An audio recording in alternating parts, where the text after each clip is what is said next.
Thank you, Mr. Speaker. It was quite remarkable to go back home to New York's 20th District last week after spending 12 hours moving this monstrosity through the Budget Committee. Everywhere I went, folks were imploring me, begging, pleading to stand up to this cruelty. And that's after weeks of receiving nonstop calls from thousands of activated and engaged constituents, many of whom are reaching out to me for the very first time. I held a town hall at Albany High School, and like many of my colleagues in recent weeks, it was packed. The energy in the room was palpable. Fear, helplessness, anger. Why, Mr. Speaker, are we forcing through legislation that will hurt the very people we represent? My constituents should never have to stand up and tell me they will interrupt their lives to fight with me in D.C. against the Republican agenda. But they did. Our job is to serve the American people, not rip access to basic necessities away from them at the behest of a president who declared himself king.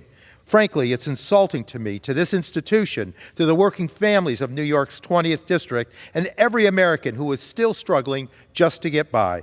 But here we are, blowing a $3 trillion hole in our national debt to serve billionaire oligarchs instead. Billionaire oligarchs and donors who will never have to wonder whether they can afford to go to the doctor, retire with dignity, or even put food on the table to feed their children at night. It's outrageous, it's a ripoff, it's a heartless betrayal of the American people, the middle class, working families, and future generations. My district has asked me, where is the solution to this? It rests right in this chamber.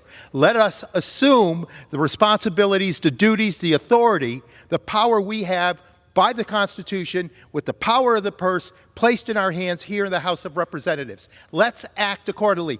They didn't want a president to circumvent Congress. They didn't want an agent who never had a background check, who was never confirmed by the U.S. Senate, and who is wielding a chainsaw at our programs and not showing sensitivity, compassion, intellect, and academics that will make the true difference. With that, I yield back.